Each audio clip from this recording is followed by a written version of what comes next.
중년 교정에서 제가 가장 중요하게 생각하는 기준이 있습니다. 교정 치료를 통해서 얻는 것이 잃는 것보다 훨씬 더 커야 한다는 것입니다. 이거는 이제 잇몸이 좋지 않아서 앞니 하나가 흔들리는 상황이었습니다. 이 치아를 발치를 하고 부분 교정으로 나머지 앞니 3개를 배열하는 걸로 계획을 했습니다. 그래서 발치한 공간을 이용해서 나머지 치아를 배열하는 거를 이제 진행을 하셨고, 이제 교정이 끝나고 나서는 이제 발치한 치아 부분은 공간이 다 메꿔지시면서 앞니 3개로 배열이 되면서 마무리가 되셨던 케이스였습니다. 이처럼 전체를 다 하지 않아도 신경 쓰이는 부분만 부분 교정으로 개선할 수가 있고, 이제 개선이 되게 되면은 만족도가 굉장히 높으신 경우가 많습니다. 다만 솔직하게 교정을 권하지 않는 경우도 있습니다.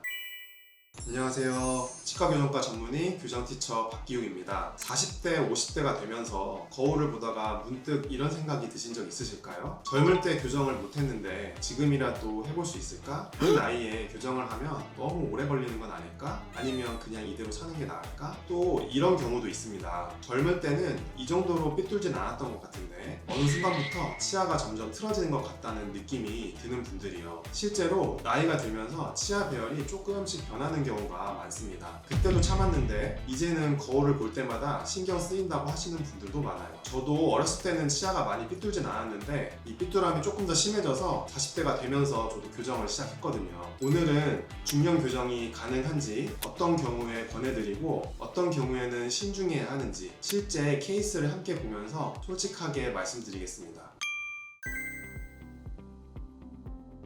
결론부터 말씀드리면 나이 자체가 교정의 절대적인 제한은 아닙니다. 치아는 나이와 관계없이 힘을 받으면 움직이거든요. 실제로 40대, 50대에 교정을 시작해서 만족스러운 결과를 내신 분들이 계십니다. 다만 젊을 때와 분명히 다른 점이 있습니다. 가장 큰 차이는 뼈의 리모델링입니다. 교정 치료는 치아에 힘을 가해서 움직이는 쪽은 뼈를 녹이고 반대쪽은 새로 뼈가 만들어지는 과정이 반복이 되면서 치아를 이동시키게 됩니다. 그런데 나이가 들수록 뼈가 새로 생성되는 속도가 느려집니다. 치아가 움직이는 속도도 함께 느려지게 되고 그만큼 치료 기간도 길어집니다. 또 하나는 잇몸 상태입니다. 나이가 들수록 잇몸과 치주 조직이 약해지는 경우가 많습니다. 교정을 한다고 해서 잇몸이 무조건 더 나빠지는 것은 아닙니다. 다만 치주 상태가 좋지 않은 분들은 교정력을 강하게 가하게 되면 잇몸에 무리가 생길 수 있어요. 반대로 약한 교정력으로 조심스럽게 진행한다면 잇몸이 더 나빠지지 않으면서 치료를 이어갈 수 있습니다. 치주 상태가 좋지 않을수록 교정 계획을 더 신중하게 세워야 하는 이유입니다.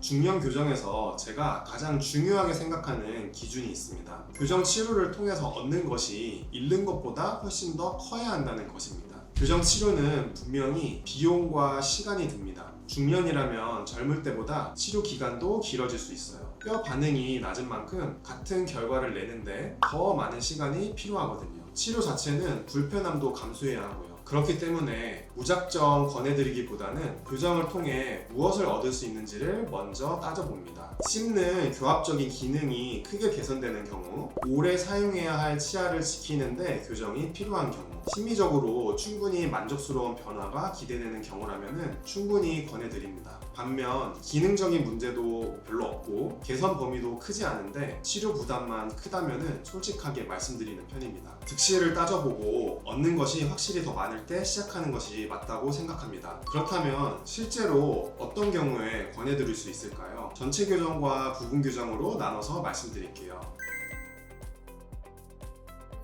젊을 때 하지 못했던 교정을 이제라도 제대로 해보고 싶다는 분들이 계십니다. 중년에도 전체 교정은 가능합니다. 다만 젊을 때와 똑같이 진행할 수는 없고 몇 가지 조건이 먼저 갖춰져야 합니다. 가장 중요한 것은 치주 상태입니다. 잇몸 뼈가 충분히 남아 있어야 하고 치주 염증이 없는 상태여야 합니다.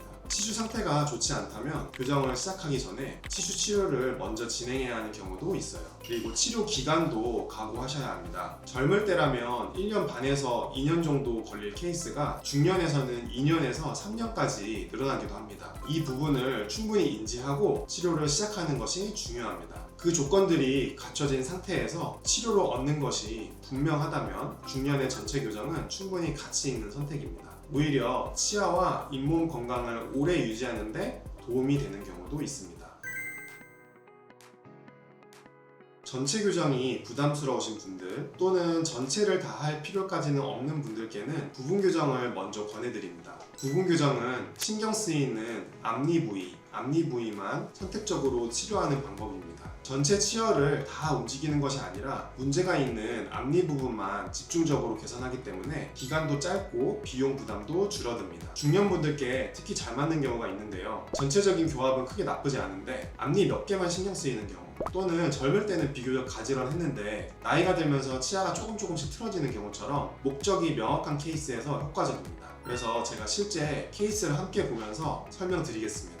첫 번째 케이스인데요. 이분은 이제 50대 분이셨는데 아래 앞니가 삐뚤삐뚤하다는 것이 신경 쓰인다고 오셨습니다. 보시면 이제 윗니는 비교적 가지런한 편이셨고 아래 앞니만 좀 삐뚤함이 있으셨어요. 그리고 어금니 쪽에는 이 브릿지라고 하는 것과 이제 임플란트 보철도 되어 있어서 전체 교정을 하기에는 이제 엄두가 나지 않았고 아래 앞니 삐뚤삐뚤한 것만 신경 쓰인다고 하셔서 이것만 교정이 가능하신지 상담을 받으러 오셨었고요. 그래서 이제 이분은 충분히 부분 교정이 위에는 제외하고 아래 치아 앞니 부분만 부분 교정이 가능하신 케이스여서 이제 아래 앞니만 부분 교정으로 진행하시기로 하셨습니다. 이 삐뚤삐뚤한 거의 원인은 공간이 부족해서 그런 거기 때문에 공간을 다시 만들어서 얘를 배열을 해야 되고, 그래서 장치는 이렇게 앞니 부분으로만 8개 정도의 장치를 부착하고 삐뚤한 거를 배열하기 위한 공간을 만들기 위해서 치간 삭제, 치아 사이사이를 미세한 치과용 사포를 이용을 해서 조금씩 치아 사이를 다듬어서 치아 사이즈를 줄이는 방법을 사용해서 그 공간을 이용해서 치아를 배열했습니다. 장치는 앞에만 부착하셨고요. 교정이 끝나고 나서는 윗니는 이제 원래 좀 가지런하셨고 아랫니만 삐뚤삐뚤 하셨는데 아래 치아가 가지런하게 배열이 되면서 심미적으로 개선이 되셨던 그런 케이스셨습니다. 그래서 이분은 다른 데는 건드리지 않고 아래 앞니 부분에만 가지런하게 배열을 하셨습니다. 총 치료 기간은 한 6개월 정도 걸리셨고요. 안쪽에다가 부착하는 유지 장치를 부착하고 마무리를 했습니다. 네, 두 번째 케이스는 40대 분이셨는데 어금니에 치아 하나가 염증으로 발치를 했고 이 왼쪽 아래 발치하는 부분에 임플란트를 해야 하는 상황이셨어요. 이제 임플란트를 하러 오셨다가 앞니 부분 교정이라는 것도 있다는 걸 이제 설명을 들으시고 자기도 이제 앞니가 삐뚤한 게 신경 쓰인다 하셔가지고 임플란트 하는데도 대략 한 4개월에서 6개월 정도 걸리기 때문에 그 사이에 앞니 부분만 가지런하게 하는 부분 교정도 같이 진행을 하시기로 하셨습니다. 이분은 40대 분이셨고 이제 사람들을 많이 만나는 직업이셨어가지고 장치가 밖으로 보이는 게 싫으시다 하셔가지고 장치를 안쪽에 부착하셔서 밖에서는 보이지 않는 설치 교정 방식으로 진행을 하셨습니다. 마찬가지로 치간 삭제로 공간을 마련을 하고 그 다음에 배열을 했고 교정 끝나고 나서는 원래는 교정 전에는 이제 반대로 물리는 부분도 있었고 위에 앞니 두 개가 이제 나비치아처럼 많이 돌아가 있었는데 이제 그 부분이 앞에서 봤을 때 이제 가지런하게 배열이 되고 위에서 봤을 때도 나비치아 돌아가 있던 치아가 가지런하게 배열되셨고 이제 유지장치 부착하시고 6개월 만에 이분도 마무리를 하셨습니다. 네, 마지막 케이스인데요. 이분은 이제 잇몸이 좋지 않아서 앞니 하나가 흔들리는 상황이었습니다. 그래서 이분도 60대셨는데요. 아래 앞니가 이 정도로 삐뚤어지는 않았고 불편하지 않았었는데 점점 이제 삐뚤어지더니 지금도 보시면 여기 치석이 많이 쌓여 있고 이 하나 치아가 많이 좋지 않은 상황이었어요. 그래서 이 치아가 많이 흔들흔들하는 상황이었고 그래서 이제 공간이 지금 많이 부족하신 상태라 이 흔들리는 치아는 어쨌든 나중에 잇몸이 더 안 좋아지면 발치 가능성이 높았기 때문에 이 치아를 발치를 하고 부분 교정으로 나머지 앞니 3개를 배열하는 걸로 계획을 했습니다. 그래서 마찬가지로 장치는 앞쪽에만 부착을 하셨고 발치함으로써 공간이 충분히 나왔기 때문에 추가적으로 이제 시간 삭제가 더 많이 필요한 상황은 아니었어요. 그래서 발치한 공간을 이용해서 나머지 치아를 배열하는 거를 이제 진행을 하셨고 이제 교정이 끝나고 나서는 이제 발치한 치아 부분을 공간이 다 메꿔지시면서 앞니 3개로 배열이 되면서 마무리가 되셨던 케이스였습니다. 빠진 치아 자리를 공간으로 활용해서 배열을 진행했고요. 이분도 대략 한 5개월 정도 이제 기간이 소요되셨고 마찬가지로 안쪽에다가 유리장치를 부착하면서 마무리를 하셨습니다. 이처럼 전체를 다 하지 않아도 신경 쓰이는 부분만 부분 교정으로 개선할 수가 있고 이제 개선이 되게 되면은 만족도가 굉장히 높으신 경우가 많습니다.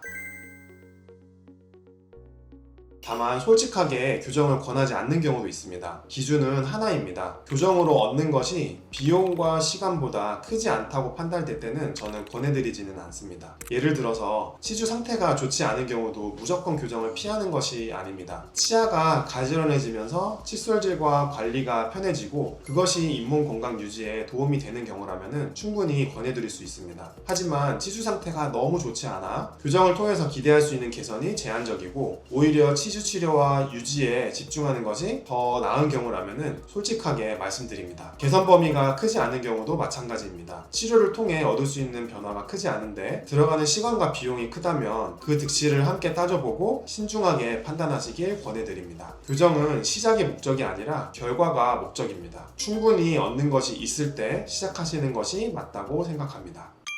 중년 교정은 무조건 된다, 안 된다의 문제가 아닙니다. 내 치아 상태에 교정을 통해서 얻는 것이 충분히 크다면 권해드리고 그렇지 않다면 솔직하게 말씀드리는 것이 저의 기준입니다. 혼자 고민하시기보다는 한 번쯤 치과에 내원하셔서 전문의와 편하게 이야기 나눠보시길 권해드립니다. 오늘 영상이 도움이 되셨다면 좋아요와 구독 부탁드리고 궁금하신 점은 댓글로 남겨주세요. 지금까지 교정티처 박기욱이었습니다. 감사합니다.